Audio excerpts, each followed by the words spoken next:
Olá, meus amigos! Mais uma aula de Direito Administrativo, muito bem, carreiras jurídicas, legal. E o meu nome é Leonardo Torres e mais uma vez é um grande prazer, é uma grande satisfação estar com você, nobre colega, em mais uma aula. Antes de tudo, lógico, vamos aqui, gente, a frase do dia, a mensagem do bem, todos ansiosos aqui, gente, ó, olha que legal, hein? Vamos lá. Um dia, volta aqui, ó. Um dia, quando olhares para trás, verás que os dias mais belos foram aqueles em que lutaste. Olha que lindo. Sigmund Freud, gostei, gostei. É isso aí, gente, o pai da psicanálise, né? Muito bem. E aproveitar o gancho aqui, os meus contatos, para que vocês entrem em contato, legal. Gente, aula passada, nós começamos a tratar do quê? Daquele tema que nós adoramos. Qual tema?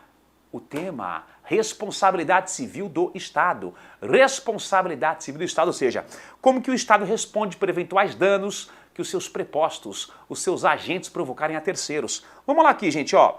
O que nós já verificamos? O conceito aqui de responsabilidade civil, né, contratual ou extracontratual, nos interessa aqui, ó, a extracontratual, mesma coisa que a aquiliana, legal. Verificamos aqui, gente, ó, como que se dá a responsabilidade civil extracontratual dos particulares, né, que é subjetiva, depende da comprovação de culpa ou de dolo.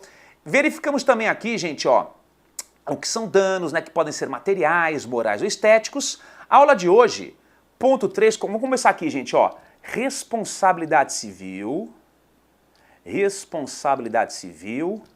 extracontratual do Estado. Responsabilidade civil extracontratual do Estado ou aquiliana, tanto faz, tá?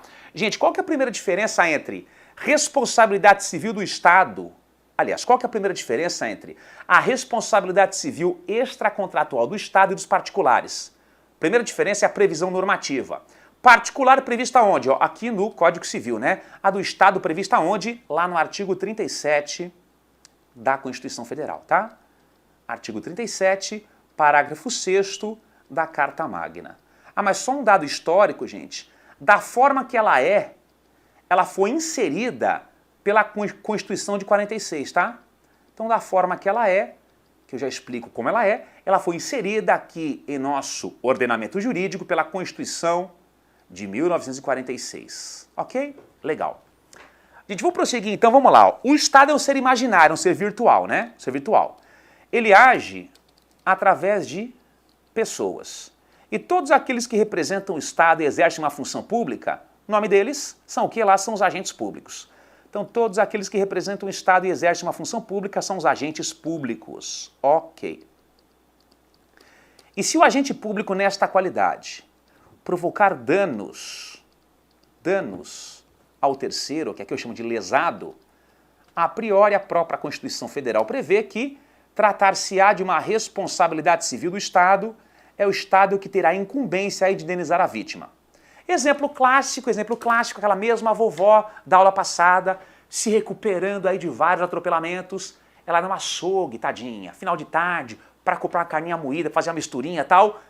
O que acontece, gente? Na mesma rua, ali próxima ao açougue, onde a vovó estava na fila, uma perseguição, polícia militar perseguia bandidos, furtadores, roubadores, uma intensa troca de tiros, e um dos tiros, efetuados por um policial, atinge a vovó, que estava lá no açougue comprando carne moída para mistura. Arma de grosso calibre, infelizmente, outra perna amputada, mais uma vez, danos morais, danos materiais e danos estéticos. Danos materiais porque ela quebrou lá o telefone dela, caiu no chão e quebrou o telefone, legal. Gente, foi um agente público que nesta qualidade provocou danos a um particular, no caso a vovó lesada. Para que a vovó seja indenizada, o que ela deverá comprovar? Então ela vai propor uma ação contra o Estado, em regra uma ação judicial, e o que a vítima, no caso aqui a vovó, deverá provar? É fundamental que a vítima comprove o fato, como assim o fato? A conduta lá do policial, né? A conduta, o fato. É fundamental que a vítima comprove o quê, gente? Os danos, né? Danos ou resultados, danos estéticos, danos morais e até danos materiais, resultados. E é fundamental que a vítima comprove o quê, gente? O nexo causal entre o fato e o dano. Excelência, de acordo com o exame balístico, restou comprovado que realmente o disparo que atingiu a minha cliente, né? A vovó, né, o advogado, ele realmente foi efetuado pelo policial, ou seja, há um nexo entre o fato e o dano. Quando o causador do dano é um agente público nessa qualidade, A vítima não precisa comprovar nem o dolo e nem a culpa. Não precisa. Excelência, não interessa para fins da indenização se o policial agiu com dolo, com culpa. Não interessa. Não interessa se o policial, por exemplo, ele foi mal treinado, imperito. Não interessa se ele foi negligente. Não interessa se foi culpa dele. Não interessa se foi culpa da Taurus, que vendeu uma carabina com defeito. Não interessa. Basta que a vítima comprove o fato, o dano e o nexo causal para que o Estado a indenize. Legal. Gente, se fosse um particular que causasse o dano, o que a vítima deveria comprovar além do fato, dano e nexo causal? Sua culpa ou seu dolo. Responsabilidade subjetiva. A do Estado, em regra, não depende da comprovação de culpa ou de dolo. Não depende da comprovação do elemento subjetivo. Que nome que se dá a esse tipo de responsabilidade civil? Objetiva. Isso aí, gente. Ó. O Estado, em regra, responderá o quê? Ó, objetivamente por eventuais danos que os seus prepostos provocarem a terceiros. Tá? É uma responsabilidade objetiva. Ok? Só que o Estado, ele, data vênia, não morrerá com prejuízo. Ele é obrigado a se voltar contra agente público via ação de regresso. Então o Estado, após ser condenado a indenizar a vítima, ele irá propor uma ação de regresso contra o verdadeiro causador do dano, no caso aqui o agente público, e se nesta ação ele comprovar a culpa ou o dolo do agente público, no meu exemplo do policial, quem é que ressarce o Estado? É o próprio agente público. Ou seja, gente, a responsabilidade civil do agente perante o Estado é subjetiva. A do Estado perante a vítima é objetiva. Basta a prova do fato, dano e nexo causal. Legal. A do agente perante o Estado é subjetiva. Para que o Estado seja por ele indenizado, deverá propor uma ação de regresso contra o agente público e, além de comprovar o fato, o dano e o nexo causal, também deverá comprovar o quê? A culpa ou o dolo do agente público. Cuidado porque, gente, não quer dizer que sempre a culpa será do agente público, não. De repente, na ação de regresso, após uma perícia, descobre-se que a culpa foi do fabricante da arma, que vendeu uma arma com defeito. Quem responderá por isso é o fabricante. Ok? Legal. Então a ação de regresso é justamente proposta para quê? Para que se apure realmente de quem foi a culpa e de quem foi o dolo e, apurado aí o indivíduo, né, quem agiu com culpa ou dolo, ele ressarce o Estado. Ok? Então é isso aí. Algumas questões importantes. Deixa eu fazer a primeira pergunta aqui. Ó. Cai em prova assim, ó. Para que o Estado responda por eventuais danos provocados por seus prepostos, né, pelos agentes públicos, é fundamental que o agente público esteja investido na função. Ou seja, o Estado só responderá se o agente público provocou o dano, efetivamente exercendo a função pública. Correto. Em regra, gente, só haverá uma responsabilização estatal se o agente público estava realmente lá no exercício da função pública. Ah, ele provocou dano num domingo em sua chácara. Ele que responda por isso. Apesar que é o seguinte, ó, isso tem sido relativizado, tá? Tem algumas exceções em que o agente público, mesmo não exercendo a função pública, ele provoca danos e haverá uma responsabilidade do Estado. Primeira exceção, primeira atenuação. Tem algumas situações que o agente público, ele provoca o dano fora da função pública, só que em razão dela, e agindo com flagrante abuso de poder. Exemplo disso, vamos pensar assim, gente, ó. Peraí que caiu aqui. Vamos dar um exemplo assim, gente, ó. Deixa eu arrumar o microfoninho aqui. Calma lá. Nossa, tudo aberto aqui, gente, que vergonha. Ô, meu pai do céu, foi. O exemplo é esse aqui, gente, ó. Prestei um concurso público, vamos colocar assim, bem pra cima, assim, pra ficar bem nerd, né? Bem nerdzinho. Aí, legal. Gente, tá legal? Tá, né? Então, agente público, eu lá com 22 anos, tal, prestei um concurso público, delegado de polícia federal, novíssimo, né? Aquele afã da juventude, né? Eu ando lá com o óculos do Rambo, eu ando uniformizado todo dia, duplo de uniforme e tal. E eu fui pra balada, falei assim, eu quero entrar aí, eu quero ficar no camarote, não quero pagar nada. Ah, mas tem que ter nome na lista. Não quero saber, amigão. Sabe o que você está falando? Eu sou um delegado de polícia federal, eu quero entrar, mas não pode. Eu quero entrar. Eu agrido segurança, eu agrido lá o empresário, o dono da balada, eu quebro a balada inteira. Eu provoquei danos, né, a particulares, fora da função pública, só que em razão dela e agindo com flagrante abuso de poder. Tem-se entendido os tribunais que é uma responsabilidade civil do Estado. Ok. Outra atenuação, gente, é no que tange o policial. O policial, de acordo com o processo penal, com o CPP, ele é policial sempre. Porque numa situação de flagrante delito, o policial, ele tem o dever legal de agir, mesmo que de folga. Então, por exemplo, ó, eu policial, né, em tese, aqui na Praia Mole, aqui, minha sunguinha, tal, tomando lá meu drink, né, com guarda-chuvinha, tal, que sai fumaça, eu vejo que ao meu lado está ocorrendo um crime, por exemplo, acender um cigarro de maconha, é um crime, em tese, pelo menos, eu devo dar voz de prisão em flagrante lá, humilhante, o cara é humilhante, né? Tudo bem, beleza. Gente, e se porventura, sei lá, o cara reage, uma troca de tiros, eu atinjo um terceiro? Responsabilidade civil do Estado por quê, gente? Já que eu tinha o dever legal de agir, dar voz de prisão em flagrante lá, humilhante, se eu provocar dano a um terceiro, responsabilidade civil do Estado, tá? Só que são atenuações, porque a regra é que o agente público seja o quê? No efetivo exercício da função pública, ok? Legal. Outro ponto importante, ó, cai em prova assim, o Estado só deverá, aliás, o Estado, ele só irá propor ação de regresso contra o agente público após indenizar a vítima, certo ou errado? O Estado, ele só irá propor ação de regresso contra o agente público após indenizar a vítima. Gente, errado por um detalhe. Ele irá propor ação de regresso contra o agente público não apenas após indenizar a vítima, mas logo após ser o quê? Condenado definitivamente a indenizá-la. Após o trânsito em julgado da sentença condenatória. Por quê, gente? Entre a condenação definitiva do Estado em indenizar a vítima e o pagamento, temos aí um longo caminho, precatórios, demora um pouquinho. Então a ação de regresso é proposta logo após a condenação definitiva do Estado em indenizar a vítima, tá? Legal. Outro ponto importante, cai em prova assim, ó, a única via que a vítima tem é a via judicial. A única via que a vítima tem é a via judicial. Errado por quê? Gente?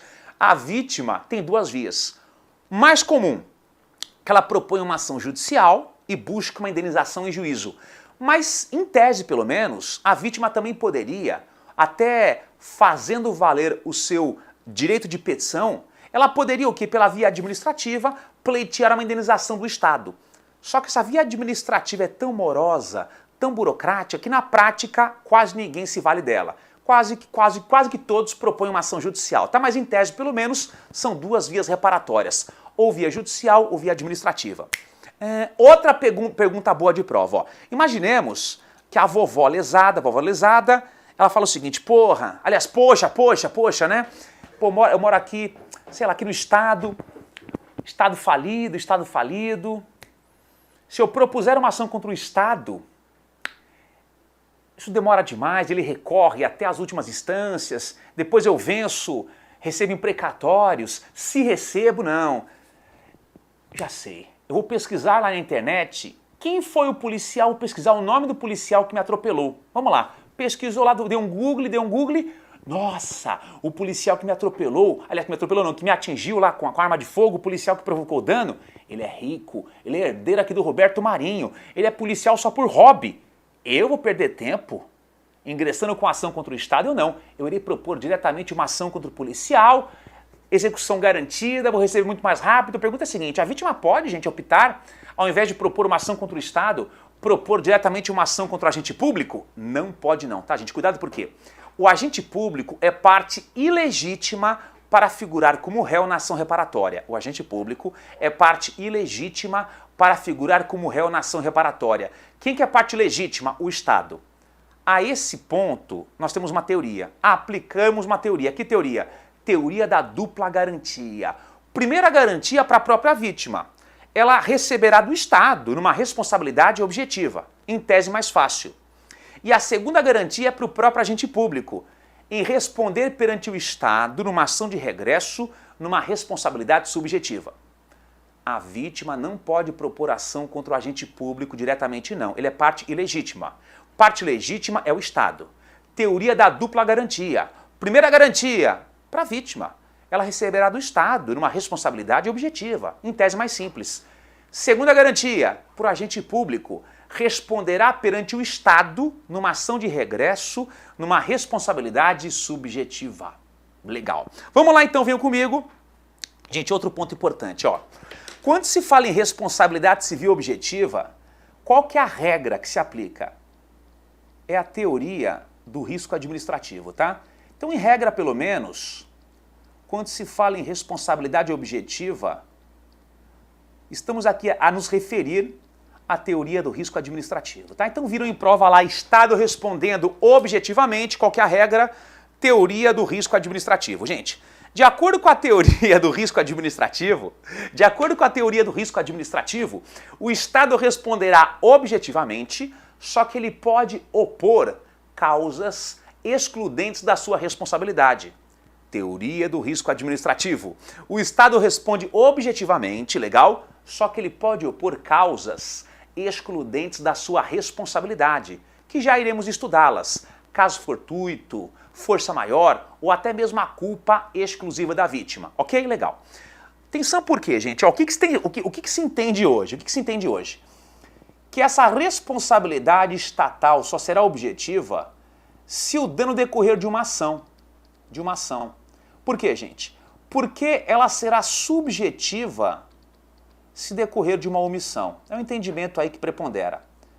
Então, se decorrer de uma ação, dano decorreu de uma ação, ela é objetiva. Basta a prova do fato, dano e nexo causal. Decorreu de uma omissão, ela será subjetiva. Por quê, gente? A vítima de um dano que decorra de uma omissão estatal deverá comprovar a culpa do Estado, a sua omissão. Exemplo clássico dos clássicos. Estou transitando com a minha motocicleta, a minha motoneta, a minha cinquentinha, numa rua, num logradouro municipal, numa rua aqui do município. Passo por um bueiro destampado, caio, quebra a perna. Motocicleta, ela quebra também, danos estéticos, danos morais e danos materiais. Danos estes que decorreram de uma omissão do município. Poxa, tem que ir lá, né? Tampar de forma adequada os bueiros. Para que eu seja indenizado pelo município, deverei comprovar o fato, o dano, nexo causal e a omissão do município que não fechou adequadamente um bueiro. Provo lá uma fotografia, testemunhas, uma câmera de vigilância que filmou tudo. Eu devo comprovar a omissão do município. Omissão, colegas, omissão, o que é omissão? Omissão tá aqui, omissão é negligência, né? E negligência, aqui ó, omissão é negligência. Negligência é culpa. Então, na verdade, quando o dano decorre de uma omissão do Estado, além de comprovar o fato, o dano e o nexo causal, eu devo comprovar o quê, gente? A omissão, a negligência, a culpa do Estado. Ou seja, qual que é o nome da responsabilidade que depende da comprovação de culpa? Subjetiva, tá? Então, decorreu de uma omissão é subjetiva. Só que nós temos exceções. Exceções do quê, pai amado? Exceções do quê, professor? Não briguem comigo, cuidado. Nós temos exceções em que, por mais que o dano decorra de uma omissão, ainda assim será uma responsabilidade civil objetiva. Qual que é a primeira exceção? Essa aqui, gente, ó. Primeira exceção, sistema prisional, tá? Prisão. Qualquer dano que ocorra aos presidiários, responsabilidade objetiva. Não importa se foi uma ação ou omissão estatal. Por exemplo, ó, facções rivais se degladiando, um indivíduo é morto por um membro de uma facção rival no presídio. Ele morreu, temos danos, o dano moral é indireto quando a morte abala pessoas físicas, quando a morte abala pessoas vivas. Os familiares do morto irão propor uma ação contra o Estado buscando a indenização pelo dano moral indireto. A morte abala pessoas vivas. Decorreu de uma ação de uma omissão estatal, omissão, né? Cadê o agente prisional, a de folga? Cadê o sistema de vídeo monitoramento, quebrado há 5 anos? Então, dano moral indireto, provocado aos familiares do morto, detento morto, que decorreu esse dano aí de uma omissão estatal. O que você poderia pensar? Já que decorreu de uma omissão, as vítimas deverão comprovar o fato, o dano, nexo causal e a omissão do Estado. Responsabilidade subjetiva não. Nesse caso, por mais que tenha decorrido de uma omissão estatal, é uma responsabilidade objetiva. Basta a prova do fato, do dano e do nexo causal. É um dever do Estado zelar pela incolumidade física e psíquica lá dos reeducandos, né? Lá dos presidiários. Ou seja, a responsabilidade objetiva. E nesse caso aqui você aplica uma outra teoria. Que teoria? Teoria do risco criado. Pode colocar aí, gente, ó. Na prisão, danos que decorram de uma omissão ou ação. Na prisão, responsabilidade, ó, objetiva. Ok, gente? Teoria do risco criado. Por quê? Quando o Estado ele encarcera 1000 detentos, onde só cabem 500, ele cria o risco do dano. Nesse contexto aí, responsabilidade objetiva, não importa se foi ação ou omissão, tá? Teoria do risco criado. Legal. Outra exceção aqui, gente, ó. Usuários do ensino público. Usuários aqui do ensino público. Imaginemos aquele colégio público municipal, hora do lanche, que legal! 500 aluninhos, faixa etária entre os 5 e 10 aninhos, né? Pessoas tranquilíssimas, e somente uma tia, uma bedel, uma servidora para tomar conta de todos. A dona Gertrudes, tadinha de bengalinha, lá com 75 anos, 74, quase para se aposentar, uma bedel, servidora pública do município, dona Gertrudes, 74 anos de bengalinha, tadinha, para cuidar de 500 capetinhos não dá conta. Os moleques caem do balanço, né? Comem terra, um come cocô, enfim, negócio terrível. Danos provocados aos usuários do ensino público que decorreram de uma omissão estatal. Não importa ação, omissão, responsabilidade objetiva. Legal. Vamos lá, gente, ó. Temos aqui também, aqui, gente, ó, hospital psiquiátrico. Aqueles que estão internados, custodiados no hospital público psiquiátrico, mesmo esquema, dano que ele sofra que decorra de uma ação ou omissão, responsabilidade objetiva do Estado. E também aqui, gente, ó, erro médico no sistema de saúde, ó. Erro médico no sistema de saúde, não importa. Erro médico no sistema público de saúde, não importa se foi uma ação ou omissão, responsabilidade objetiva. Por exemplo, pessoa se submeteu a uma cirurgia, uma intervenção cirúrgica no sistema público de saúde há 5 anos. Ela descobre que esqueceram lá no estômago dela um radinho de pilha. E já está tão incrustado que ela não pode nem tirar mais, senão ela morre. Dano provocado a um paciente do sistema público de saúde que decorreu de uma omissão, né, de uma negligência lá da equipe médica de plantão. Omissão, vou ter que comprovar a culpa do Estado, subjetiva não, gente. Erro médico no hospital público, ação, omissão, o dano, responsabilidade objetiva, tá? Então, responsabilidade objetiva nestes casos. Ok, gente? Professor, e se o preso foge e pratica crimes? E aí? Depende. O que os tribunais entendem? Que se logo após a fuga ele, por exemplo, furta um carro, rouba um carro, por exemplo, para fugir, responsabilidade civil do Estado. Agora, quanto mais o tempo passa e quanto mais aumenta a distância, vai quebrando o quê, gente? O nexo causal entre a omissão do Estado e o dano provocado. Detento fugiu e após 2 meses praticou um homicídio em outro município. Quebra-se o nexo causal entre a omissão do Estado e o dano provocado, o Estado não indeniza ninguém. Outro exemplo, ó. O indivíduo está cumprindo uma pena em regime semiaberto. Durante o dia trabalha e à noite volta para o presídio. Só que ele praticou várias faltas e o Estado deveria o quê? Regredir o regime. Deveria devolvê-lo ao regime fechado. O Estado foi omisso. E após várias faltas, ele, por exemplo, estupra uma mulher, por exemplo. Dá um exemplo assim bem drástico, mas enfim. Nesse caso, gente, será que a vítima poderia pleitear uma indenização do Estado? Sim, porque ele foi omisso ao não regredir o regime. Responsabilidade objetiva também. Outra pergunta, professor. E se o preso tem um AVC e morre na cadeia, será que a vítima poderia pleitear uma indenização do Estado? Depende. Se o Estado comprovar que ele teria lá o AVC, mesmo que estivesse em liberdade, quebra-se também o nexo causal entre a omissão do Estado e o dano provocado, e o Estado, ó, lava as mãos. Se o Estado comprovar que o preso, ele teria o dano, teria lá o AVC, mesmo que estivesse solto, quebra-se o nexo causal entre a omissão do Estado e entre o dano provocado, o Estado, ó, não responderá por nada, lava as mãos, tá? Só para fechar aqui, gente, ó, coloquem aqui no meio uma observação. Bem aqui no meio, ó. Tem algumas situações, observação, tá? Que a responsabilidade estatal, ela é super objetiva, hiper objetiva, mega objetiva. São as hipóteses onde nós aplicaremos o que? A teoria do risco integral. Gente, tem? De acordo com a teoria do risco integral, o Estado responderá também objetivamente Só que, diferentemente aqui da teoria do risco administrativo, ele não pode opor causas que excluirão a sua responsabilidade. Então, espera um pouquinho. Deixa eu ver se eu entendi, professor. Quando o Estado ele provoca um dano que decorra de uma ação, responsabilidade objetiva. Legal. E também aqui, nestas exceções, né, por mais que seja uma omissão. Responsabilidade objetiva. Quando se fala em responsabilidade objetiva, qual que é a regra? Teoria do risco administrativo. O Estado responderá objetivamente, só que ele pode opor uma causa que excluirá a sua responsabilidade. Perfeito. Só que temos algumas exceções em que a responsabilidade estatal ela é super objetiva. Ele também responderá objetivamente, legal, só que ele não pode opor uma causa excludente da sua responsabilidade. Não pode.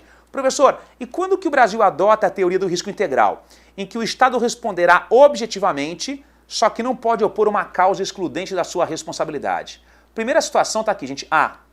Lei 10.744 de 2003. Eu vou colocar assim, gente, ó, destroços, barra, avião brasileiro, barra, guerra ou terrorismo. Gente, de acordo com essa lei, em qualquer lugar do mundo, aquele que for vítima de danos provocados por destroços de uma aeronave brasileira, que foi vítima de um ato de guerra ou de um ataque terrorista, basta a prova do fato, do dano e do nexo causal, ou seja, a União responderá objetivamente e não pode opor uma causa excludente da sua responsabilidade. Não pode.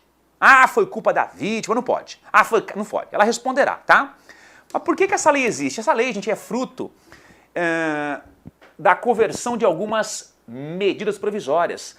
Essa lei ela foi promulgada após aqueles ataques às Torres Gêmeas para que houvesse uma segurança internacional em voos, tá? Os principais países do mundo eles têm leis assim, tá? Legal. Outra situação, gente, que a União adota lá a teoria do risco integral. Aqui, gente, ó, acidente nuclear. Já que a União ela monopoliza a atividade nuclear, gente, qualquer dano que ocorra no Brasil em relação ao acidente nuclear, responsabilidade objetiva, e a União não pode opor uma causa excludente, tá? E também aqui, gente, ó, meio ambiente, tá? Danos ambientais. Tem se entendido também que a teoria do risco integral, a União responde objetivamente e não pode opor uma causa excludente. Então, recapitulando, vamos lá. Dano que o Estado provoca e decorre de uma ação. Responsabilidade objetiva, teoria do risco administrativo. O Estado responderá objetivamente, mas pode opor uma causa excludente da sua responsabilidade. Decorreu de uma omissão, responsabilidade o quê do Estado? Subjetiva. Vítima comprove a culpa, a omissão do Estado. Exceções em que, por mais que decorra de uma omissão, ainda assim será objetiva. Danos provocados na prisão, no ensino público, hospital psiquiátrico e erro médico no hospital público. Legal. E temos aqui algumas situações em que a responsabilidade é o quê, gente? Ó, super objetiva. Teoria do risco integral, onde a União responderá objetivamente e não pode opor uma causa excludente da sua responsabilidade. Relembrando, vítimas no mundo dos destroços de um avião brasileiro que foi vítima de guerra ou ataque terrorista. A União que responde por isso e não pode opor uma causa excludente.